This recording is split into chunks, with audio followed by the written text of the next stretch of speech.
마가복음 5장에는 총 3개의 이적이 등장합니다. 그 중에 2개가 지난 설교에서 묵상한 혈루증 걸린 여인의 치유, 그리고 야이로의 딸의 부활인데요. 말씀드린 대로 이 사건들은 예수님께서 거라사 지방 가셨다가 돌아온 직후에 일어난 사건들이었지요. 오늘 본문은 마가복음 5장에 기록된 첫 번째 이적으로서 예수님께서 거라사 지방에 가셨을 때 일어난 일입니다. 우리가 시간을 좀 돌려보겠습니다. 자, 이렇게 보았을 때 마가복음 5장에 기록된 3가지 이적, 무엇입니까? 귀신 죽기 사건, 질병 치유 사건, 그리고 부활 사건인데 이 3가지 모두가 예수님의 권능을 드러내는 사건인 것입니다. 오늘 본문 특별히 죽기의 역사입니다. 오늘 본문에 어떤 메시지가 담겨 있는지 함께 묵상하기를 원합니다. 첫 번째, 거라사인의 지방으로 가신 예수님입니다. 1절, 예수께서 바다 건너편 거라사인의 지방에 이르러. 거라사인의 지방은 갈릴리 호수 동편 지역입니다. 이곳은 원래 이스라엘 영토였는데요. 그래서 유대인들이 살고 있었는데 북이스라엘의 멸망 후부터 이방인들이 주로 거주하는 지역이 되어버렸어요. 거라사인의 지방이라고 했는데 이것은 문자적으로 특정 지방을 지칭하는 그런 표현이기도 하지만은 이 표현 속에는 이방인의 지역, 이런 의미가 담겨 있습니다. 하나님 모르는 사람들이 사는 곳, 더 나아가 하나님을 대적하는 악한 영의 영향을 받는 지역, 이런 뉘앙스를 풍깁니다. 중요한 것은 예수님께서 의도적으로 그 지역에 가셨다는 것입니다. 예수님은 찾아가기 좋은 곳, 편한 곳만이 아니라 힘든 곳, 영적으로 어두운 곳, 문제와 억압과 고통이 있는 곳도 마다하지 않고 가셨습니다. 지금도 주님의 관심은 인간적으로 생각하기에 밝은 곳뿐만 아니라 어두운 곳도 향하고 있습니다. 우리는 거의 포기했다 그런 생각이 드는 나라들이 있지 않습니까? 그런 지역이 있지 않습니까? 그런 사람들이 있지 않습니까? 여러분, 그런데 주님은 포기하지 않으셨어요. 주님은요, 북한을 포기하지 않으셨습니다. 주님은 무슬림 국가들을 포기하지 않으셨고 미전도 종족을 포기하지 않으셨습니다. 죄악의 땅 니느웨에 그렇게 가기 싫어한 요나를 기어코 그 땅으로 보내신 하나님의 마음을 우리는 깊이 묵상해야 합니다. 하나님이 포기하지 않으셨는데 왜 우리가 포기합니까? 성령님은 우리로 하여금 오늘날의 영적 거라사인의 지방을 바라보게 하시고 기도하게 하십니다. 둘째로, 거라사 광인을 만나신 예수님입니다. 2절 말씀, 배에서 나오심에 곧 더러운 귀신 들린 사람이 무덤 사이에서 나와 예수를 만나니라. 본문은 예수님과 거라사 광인의 만남을 묘사하면서 매우 상징적인 표현들을 쓰고 있습니다. 예수님은 배에서 나오셨죠. 귀신 들린 사람은 무덤 사이에서 나오는 거예요. 똑같이 나온다 그랬습니다. 예수님은 배에서 나오시고 광인은 무덤 사이에서 나오고. 배에서 나오신 예수님은 어둠의 세력이 장악하고 있는 거라사 지방에 생명과 구원과 자유의 복음을 전하시는 분으로 등장합니다. 뒤에는 엄청난 빛이 있는 것 같죠. 그러나 무덤 사이에서 나온 귀신 들린 사람은 그 사람뿐만 아니라 그 지역을 사로잡고 있는 악한 세력의 등장을 느끼게 하는 거예요. 그 뒤에 엄청난 어둠이 느껴지지 않습니까? 우리는 귀신 들린 그 사람을 보아야 합니다. 그런데 그를 억압하는 보이지 않는 귀신의 세력도 볼 수 있어야 됩니다. 그 뒤에 있는 귀신의 세력들. 그들은 예수님의 복음과 구원의 역사를 방해하면서 예수님께 맞서는 세력입니다. 우리는 눈에 보이는 악한 사람들, 잘못되어가는 양상들도 볼 수 있어야 하지만은 그들 뒤에 역사하는 어두운 영적인 세력을 영적인 눈으로 볼 수 있어야 되는 것입니다. 우크라이나 전쟁 뒤에서 역사하는 악한 영들을 우리는 볼 수 있어야 되는 것입니다. 푸틴 뒤에서 역사하는 악한 영들을 우리는 볼 수 있어야 되고요. 김정은 뒤에서 역사하는 악한 영들을 볼 수 있어야 되는 것입니다. 하나님을 대적하고 복음을 박해하는 자들의 뒤에서 역사하는 마귀의 역사를 우리는 볼 수 있어야 된다는 것입니다. 귀신 들린 사람 그 뒤에는 마귀의 역사가 있었어요. 우리는 그것을 보면서 영적 전쟁을 위해 기도해야 되는 것입니다. 에베소서 6장 12절, 우리의 씨름은 혈과 육을 상대하는 것이 아니요 통치자들과 권세들과 이 어둠의 세상 주관자들과 하늘에 있는 악의 영들을 상대함이라. 여러분 지금 우크라이나 전쟁은요, 육적으로 그냥 군사력의 대결과 인간적인 전쟁 그 정도로 그치는 것이 아닙니다. 이건 영적 전쟁입니다. 여러분 분명히 보셔야 됩니다. 그래서 하나님이 간섭하옵소서, 영적으로 이기게 해 주시옵소서. 우리의 기도는 차원이 달라야 되는 것입니다. 단순히 우크라이나가 이기게 해 주십시오, 이 정도 차원이 아니고 영적인 승리를 얻게 해 주시옵소서. 그게 우리 기도가 돼야 되는 것입니다. 우리의 씨름은 혈과 육을 상대하는 것이 아니다라는 거예요. 오늘 본문은 주님과 악한 세력의 한판 승부를 보여줍니다. 자, 거라사인의 광인의 상태가 어땠습니까? 2절에서 5절입니다. 그 사람은 무덤 사이에 거처하는데 이제는 아무도 그를 쇠사슬로도 맬 수 없게 되었으니 이는 여러 번 고랑과 쇠사슬에 매였어도 쇠사슬을 끊고 고랑을 깨뜨렸음이로라. 그리하여 아무도 그를 제어할 힘이 없는지라. 밤낮 무덤 사이에서나 산에서나 늘 소리를 지르며 돌로 자기의 몸을 해치고 있었더라. 자, 하나하나 보겠습니다. 무덤 사이에 거처하는데, 이 표현의 원어 문장대로 다시 읽으면요, 무덤 안에서 산다 그 말입니다. 우리 개념에는 무덤이 봉우리처럼 되어 있잖아요. 그래서 무덤 사이에서 산다 이해돼요. 그런데 이스라엘 지역의 무덤은 바위를 파가지고 굴을 만들었습니다. 그렇기 때문에 무덤 사이에서 거처한다 이 말은 무덤 속에 들어가 산다 이렇게 읽어야 된다는 거예요. 실제로 성경은 매우 가난한 사람들이나 박해를 받던 사람들이 무덤 속에 거한 것을 기록을 하고 있습니다. 도망갈 데가 없으니까 무덤 속으로 들어간 거예요. 굴 속으로. 욥기 30장 6절, 히브리서 11장 38절에 보면 그렇게 기록이 되어져 있습니다.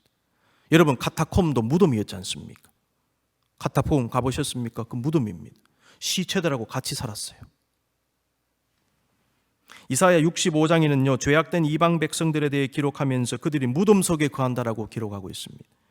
65장 4절, 그들이 무덤 사이에 앉으며 은밀한 처소에서 밤을 지내며 돼지고기를 먹으며 가증한 것들의 국을 그릇에 담으면서, 이것은 이방인들의 처참한 영적 상황을 의미하는 것이거든요. 육신적인 모습도 마찬가지지만 영적으로 그들이 그런 상황에 처해져 있다. 돼지고기 먹는다는 것은 율법 지키지 않는다는 얘기죠. 돼지고기는 가증한 음식이지 않습니까? 율법에서 못 먹겠지 않습니까? 구약시대 때. 근데 그거 먹는다? 가증한 사람들이다. 율법 어겼다. 비참하다. 영적으로 문제가 있다. 그 말입니다. 처참한 상황입니다. 여러분, 무덤 굴은 인간이 피해 들어갈 수 있는 마지막 장소였던 것입니다. 우리가 막장이라는 말을 쓰지 않습니까? 막장. 이 막장이란 말은 원래 탄광의 제일 마지막 부분을 막장이라고 합니다. 가장 힘들고 아무도 가려고 하지 않는 곳, 그게 막장이에요. 탄광 끝에. 그런데 요즘은 이 막장이라고 할 때는 비유적으로 쓰는데 갈 때까지 간 것을 얘기하는 것입니다. 그래서 막장 드라마라고 얘기합니다. 도덕 윤리적으로 갈 때까지 간 사람들의 이야기, 막장 드라마. 이런 의미에서 본문에서 말씀하는 무덤 사이는요, 인생의 막장을 의미하는 것입니다. 고랑과 쇠사슬. 귀신 들린 사람은 고랑과 쇠사슬에 묶여 있었습니다. 그 사람은 귀신 들림으로 인해서 괴력을 발휘했는데 그 힘을 가지고 사람들에게 해코지를 했기 때문일 것입니다. 그래서 묶어놔야 되는 거예요. 사람들이 그를 고랑과 쇠사슬로 묶었지만 그것을 다 끊어버렸다고 성경은 기록하지요. 이것은 그는 사람의 힘으로는 제어가 안 되는 상태였음을 알게 합니다. 그가 귀신 들렸다는 것을 보여줍니다.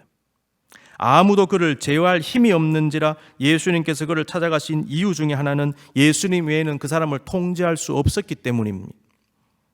더러운 마귀의 역사는요, 오직 예수 그리스도의 이름과 능력으로 물리칠 수 있는 것입니다. 아무도 제어하지 못하는 그 사람을 예수님이 제어했다. 이것은 예수님의 권능을 지금 드러내고 있는 것입니다.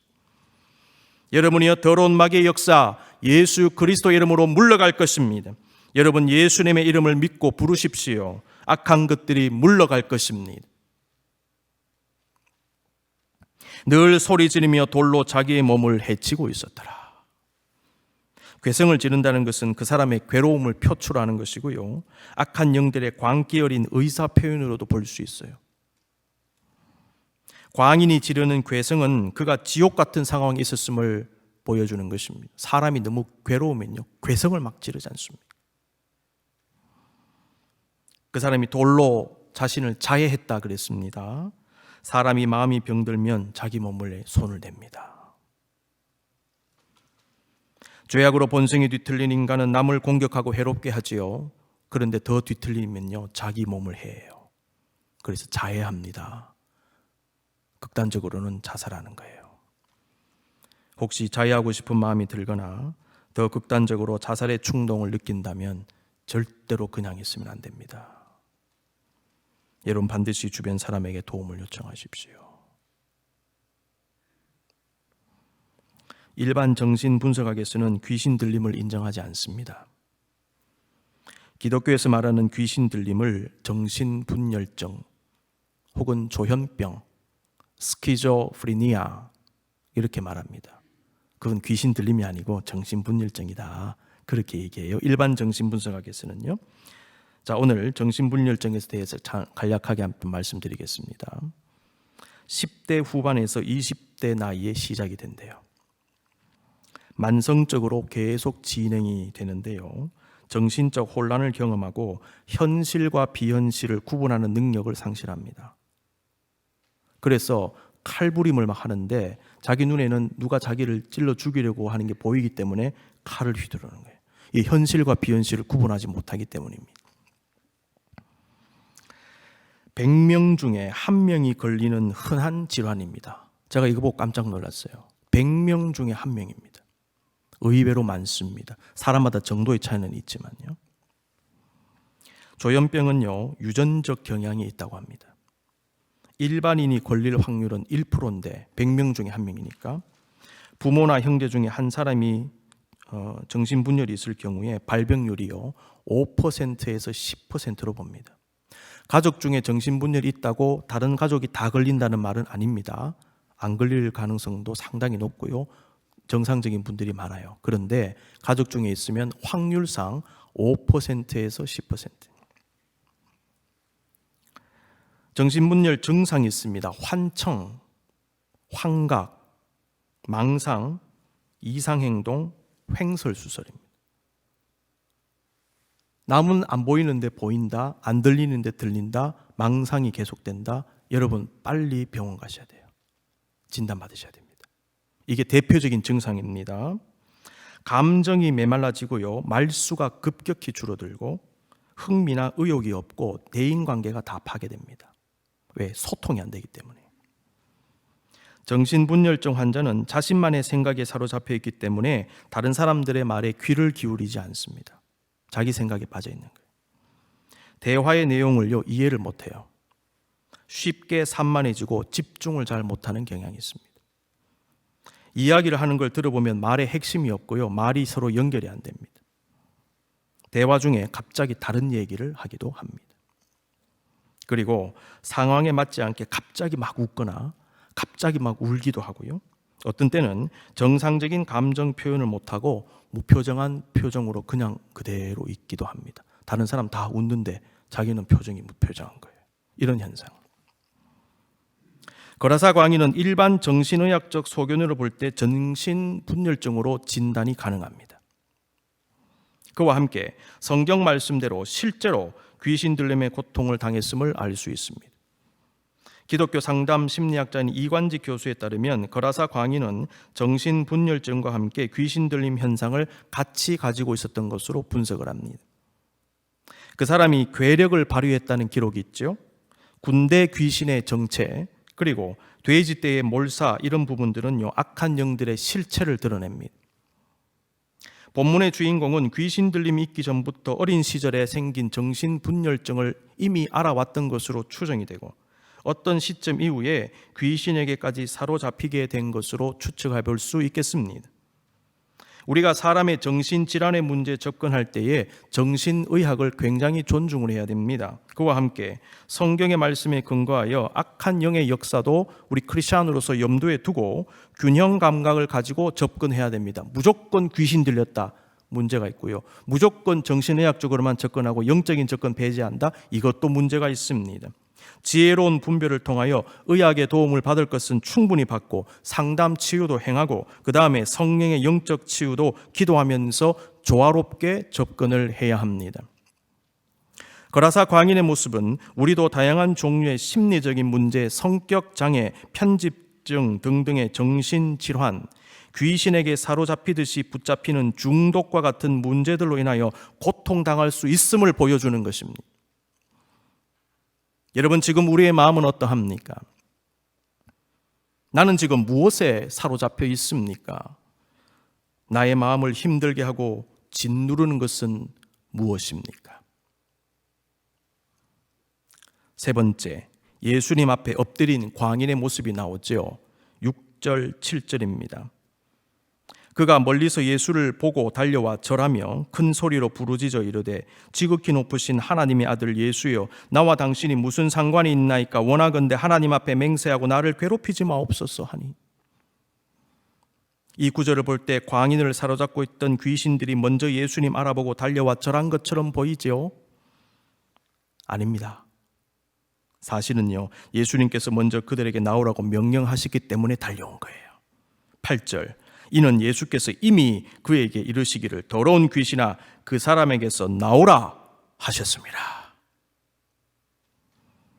이 구절들은 우리에게 몇 가지 깨달음을 줍니다.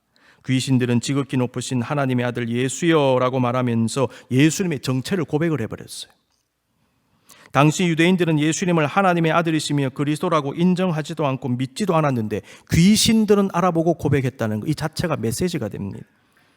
그렇다 하더라도 귀신들이 예수님을 믿고 따랐다고는 볼 수 없는 것이죠. 그러나 인정할 사실은 확실하게 인정해버렸어요. 아울러 이 구절들은 악한 영들이 주님의 완전한 통제 아래에 있었구나 하는 것을 보여줍니다. 귀신들은 거라사 광인을 영적인 노예로 삼았지만은 그들은 예수님의 권능 앞에 완전히 굴복했던 것입니다. 예수님은 귀신들의 정체에 대해서 물으셨습니다. 9절, 이에 물으시되 네 이름이 무엇이냐? 이르되 내 이름은 군대니 우리가 많음이니이다 하고. 이들은 이른바 군대 귀신이었습니다.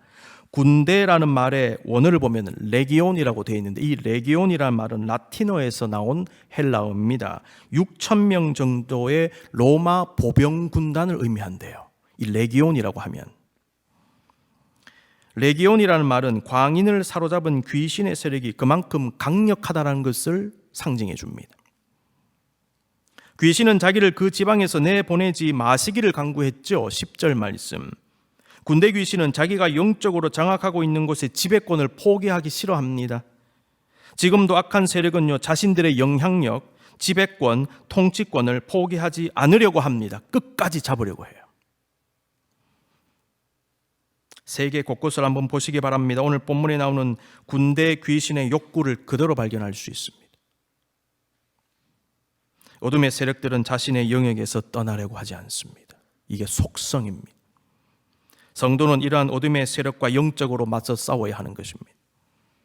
우리가 기도를 멈추면 안 되는 이유는 영적인 싸움을 위해서입니다.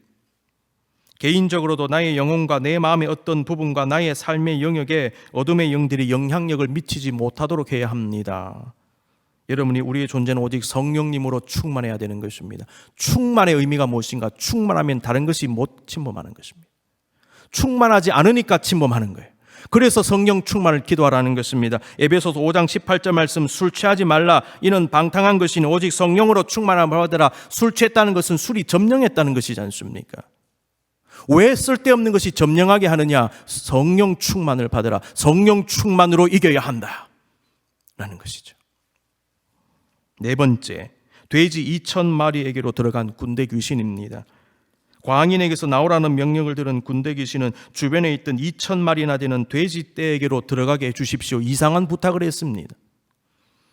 그런데 예수님은 또 그것을 허락을 해주셨어요. 그리고 귀신들이 들어간 돼지 떼는요, 산 비탈길로 내리다가 바다에서 몰사해버렸습니다. 13절, 허락하신데 더러운 귀신들이 나와서 돼지에게로 들어가며 거의 2,000마리 되는 떼가 바다를 향하여 비탈로 내리다가 바다에서 몰사하거늘. 귀신들이 돼지떼로 들어가게 해달라는 그런 부탁을 한 것은 무엇을 의미할까? 이들은 철저하게 파괴적인 존재라는 것을 알게 하는 것입니다. 거라사 광인에게 들어가서 그의 영육을 파멸로 몰아갔지 않습니까? 근데 이제는 돼지라도 우리가 멸망시키겠다는 거예요. 여러분, 악한 영들은요, 사람을 몰락시키는 것입니다. 그들의 목적은 파괴에 있는 것입니다. 자, 그렇다면 예수님은 왜 악한 영들의 부탁을 들어주셨을까요? 사실 이 이유를 알기는 굉장히 어렵습니다. 난해구절입니다. 그런데 귀신들이 들어간 후에 일어난 일을 보면 그 이유를 조금 추측해 볼 수 있을 것 같습니다. 13절에 기록된 대로 2,000마리나 되는 돼지떼가 여러분 비탈길로 달리다가 바다에 빠지는 모습을 한번 상상해 보십시다. 돼지가 몰사하는 모습은요, 너무나 안타깝죠. 동시에 그 모습 자체는요, 사람들의 시선을 끌었을 거예요. 장관이었을 것입니다. 한번 생각해 보십시오. 돼지 2,000마리 보신 적 있으십니까? 돼지 2,000마리가요, 바다에 빠지려면 상당한 시간이 걸렸을 겁니다. 계속 떨어지지 않습니까? 50마리, 100마리, 200마리, 300마리 한번 생각해 보십시오. 그래서 엄청난 돼지떼의 몰사 장면은요, 그 속에 들어간 마귀의 세력의 멸망을 시각적으로 보여준다는 거예요. 예수님께서 그게 목적이 아니었던가 싶습니다. 마귀의 세력 봐라, 바다에 떨어지는 것 봐라, 저렇게 멸망한다는 것입니다.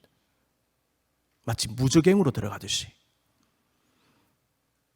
둘째로 주님은 돼지 2,000마리를 포기하시고 한 영혼을 구하셨습니다. 예수님께서 거라사로 가신 이유는 바로 고통받는 한 영혼을 위해서였지 않습니까? 우리는 돼지 2,000마리가 너무 아깝지 않은가 이런 생각을 가질 수도 있습니다, 인간적으로. 그렇지만 본문의 핵심은요, 예수님께서 돼지 2,000마리를 포기하실 만큼 고통받는 한 영혼을 사랑하셨다는 거예요. 여기에 포커스가 있습니다. 그러나 거라사 지방 사람들은 한 영혼의 구원을 원하신 예수님과는 완전히 다른 모습을 보입니다. 그들은 거라사 광인이 치유받은 모습을 보고는 예수님께 그 지방을 떠나달라고 얘기하는 거예요. 여러분, 수가성 사람들은요, 수가성 여인의 변화를 보고 우리 지역에 좀 있어 주십시오, 며칠 더 머무셨지 않습니까? 그런데 거라사 사람들 보십시오, 떠나라는 거예요. 그 이유가 무엇인가? 돼지 2,000마리가 한꺼번에 죽었기 때문에 이후에 그와 같은 일이 또 일어날까 봐 염려가 됐던 것입니다. 우리 양들도 저래 죽는 게 아닌가? 우리 돼지, 다른 돼지 또 죽는 게 아닌가? 그거 걱정하고 있는 것입니다. 그들은 한 영혼이 치유받고 온전하게 되는 일, 그리고 예수님의 권능이나 말씀에는 전혀 관심이 없고 오로지 자신들이 키우는 짐승들과 생업과 비즈니스에만 관심이 있었던 것입니다. 성경은 당시 거라사 지방 사람들의 반응을 통하여 그들이 영적으로 얼마나 문제가 많았는지를 보여주고 있습니다. 지금도 많은 사람들이 이와 같은 모습으로 살고 있지 않을까요? 영적인 일에는 전혀 관심이 없어요. 오로지 물질, 오로지 먹는 문제, 오로지 사는 문제, 오로지 육신의 안락과 쾌락에만 집중하는 것입니다. 우리도 자칫하면 그들처럼 될 수 있습니다. 그리고 이렇게 말할 수 있어요. 떠나라고. 관심 없다고. 가라고. 듣기 싫습니다. 자, 예수님 만난 그 광인은 어떻게 됐습니까? 첫 번째, 영과 육이 치유받았습니다. 15절, 예수께 이르러 그 귀신 들렸던 자 곧 군대 귀신 집혔던 자가 옷을 입고 정신이 온전하여 앉은 것을 보고 두려워하더라. 여러분, 옷을 입었다는 것은요, 그가 전에는 옷을 입지 않았다는 것을 얘기하죠. 옷을 입지 않았기 때문에 옷을 입었잖아요. 옷을 입지 않았다는 것은요, 그가 자신의 육체와 외모를 가꾸지 않았다는 것입니다. 사람이 마음의 병이 있고 정신적인 문제가 있으면 외모를 가꾸지 않는 특징이 나타납니다. 자기 주변 관리를 하지 않아요. 자기 몸 관리하지 않습니다. 마음의 병은 존재 자체를 황폐하게 만들기 때문입니다. 특히 귀신 들림 등등 이 영적인 문제도 존재와 삶을 황폐하게 만들어버려요. 여러분, 영적으로 문제 생기면 안 됩니다. 그래서 정신이 온전하여 그랬죠. 이 말씀은 정상적인 사고를 할 수 있게 되었다, 그 말입니다. 그런데 이 속에는요, 소식을 듣고 나온 마을 사람들이 대화를 통해서 그가 정상이라는 것을 확인했다는 의미도 담겨 있어요. 정신이 온전하여, 그 말은요, 객관적인 평가예요. 자, 객관적으로 어떻게 평가했습니까? 대화해보니까 대화가 통하거든요. 아, 이 사람 정신 돌아왔구나. 여러분, 대화는요, 사람의 정신 상태를 알 수 있는 좋은 수단입니다. 대화해보면 알 수 있습니다. 대화가 잘 안 된다는 것은 정신의 병, 마음의 병이 있다는 것을 드러내는 거예요. 그런데 이 치유받은 사람은요, 대화가 됐다는 거예요. 정신이 온전하여. 그 다음에 앉은 것을 보고 앉았다 그랬죠. 이 표현 역시 거라사 광인이 치유되었다는 것을 보여줍니다. 오늘 본문과 병행 본문인 누가복음 8장 35절에 보면 그가 예수님의 발치에 앉았다, 그렇게 추가적으로 설명이 되어 있습니다. 그 사람은 너무나 순종적인 차분한 모습으로 예수님 발 앞에 딱 앉아 있는 거예요.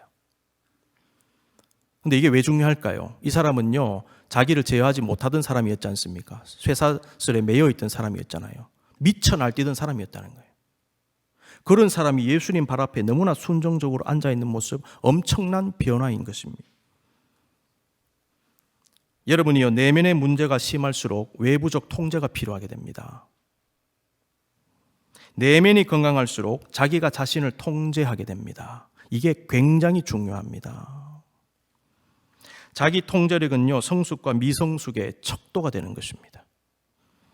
지난 3월 23일 플로리다주 마이애미에 있는 월마트에서 어떤 남성이 쇼핑하고 있던 여성을 성폭행하려고 했어요.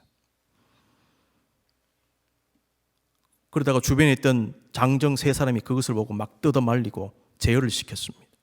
이거 영상으로 공개됐죠.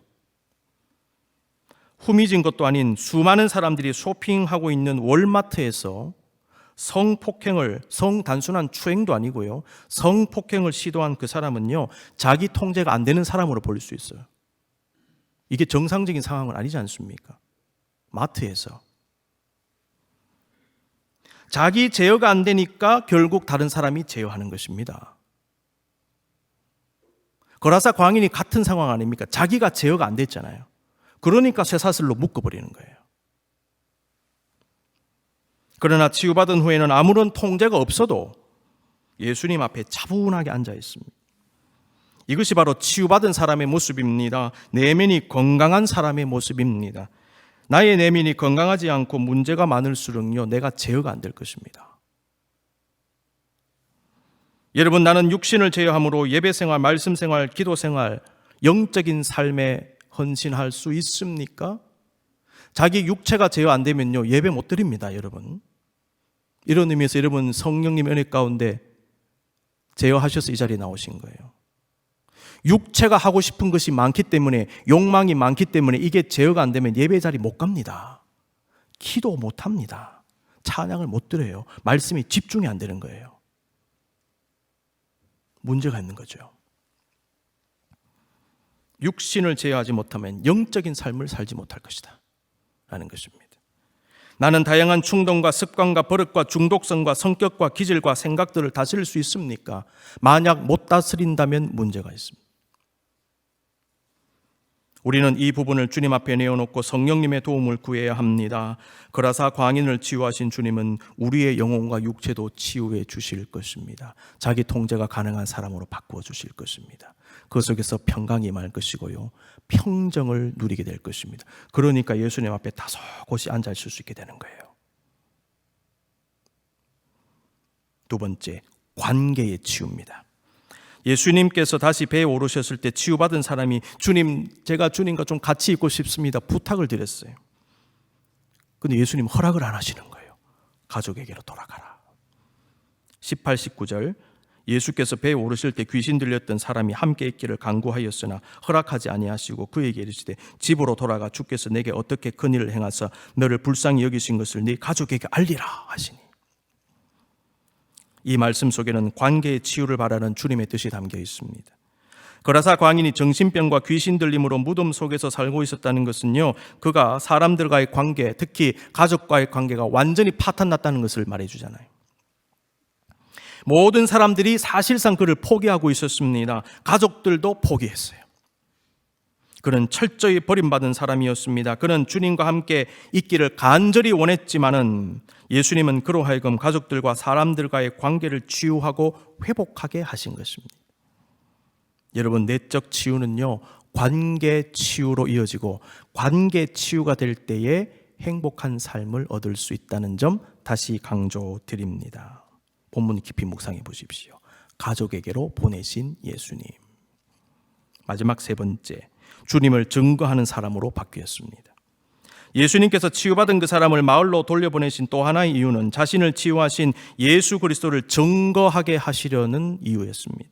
20절, 그가 가서 예수께서 자기에게 어떻게 큰 일을 행하셨는지를 데가볼리에 전하니 모든 사람이 놀랍게 여기더라. 예수님은 거라사 광인 한 사람의 영혼을 구원하시기 위해 배를 타고 가셨지만은 그와 함께 거라사 지역 전체에 복음을 전하기 위해 가신 거예요. 근데 예수님 가만히 보세요. 누구를 사용하시는가? 거라사 광인을 사용하셔서 그 땅에 복음을 전하게 하셨습니다. 예수님의 거절 속에 무엇이 담겨 있었습니까? 예수님의 목적과 뜻이 담겨 있었어요. 여러분이요, 뜻이 있는 거절입니다. 우리가 때때로 거절당할 때 마음 아프죠. 근데 하나님의 거절 속에 담긴 깊은 뜻과 섭리를 생각할 수 있어야 합니다. 어떤 경우에는 그 거절 때문에 다른 길이 열리는 거예요. 그 거절 때문에 더 좋은 거 받습니다. 그 거절 때문에 더 좋은 곳 가게 되는 것입니다. 이 거절이 있었기 때문에 이 사람은 예수님을 전하는 복음 전파자로서 자기 지역으로 들어가게 된 것입니다. 거라사 광인은 치유의 은혜도 받았습니다. 동시에 거절의 은혜를 받은 사람이었습니다. 사랑하는 성도 여러분, 거라사 광인을 위한 축기와 치유의 역사는 예수님의 능력을 잘 보여줍니다. 거라사 광인의 비참한 모습은 이 땅의 인간의 현실, 그리고 나 자신도 경험할 수 있는 영과 육의 현실을 그대로 보여줍니다. 정도의 차이는 있지만은 우리에게도 거라사 광인의 모습이 조금씩 들어있을 수도 있어요. 그러나 잊지 마십시다. 주님은 우리도 찾아오십니다. 주님은 주님의 배를 타고 우리의 자리로 찾아오십니다. 주님은 우리를 괴롭히는 악한 것들을 물리쳐 주시고, 우리를 묶고 있던 영적 쇠사슬을 끊어주시고, 뒤틀려지고 상처 입은 마음, 불안정한 정신, 방황하는 영혼을 말씀과 성령으로 지금도 치유하십니다.